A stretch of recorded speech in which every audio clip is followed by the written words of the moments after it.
మండపేట నియోజకవర్గంలో 43 ఏళ్లుగా చూస్తున్నా ప్రశాంతంగా ఉండే నియోజకవర్గం. ఆ రోజు ఆలమూరు గాని ఈ రోజు మండపేట గాని ప్రశాంతతకు మారే పేరు. దానికి మన ఎమ్మెల్యే 3 సార్లు మీరు గెలిపించారు జోగేశ్వరరావు గారిని.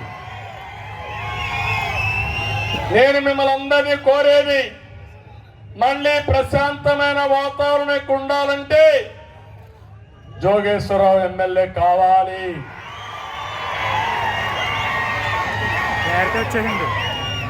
రౌడీసానికి భయపడో కులము మతము రెచ్చగొడితే ఆ కులానికి కానీ ప్రలోభపడితే కులం మనల్ని కాపాడదు. మనల్ని కాపాడే సుపరిపాలన, మనకు కావాల్సిన శాంతి, అదే సమయంలో మనకు కావాల్సిన అభివృద్ధి అని చెప్పి కూడా నేను మీకు తెలియజేస్తున్నా. ఇది అయిన తర్వాత రామచంద్రాపురంలో చూసాం చెల్లబోయిన చెల్లని కాసు. ఆ మహానుభావుడైతే సాక్షాత్తు ఆ సుబ్బారెడ్డి వస్తే కాళ్ళ పైన పడిపోయాడు.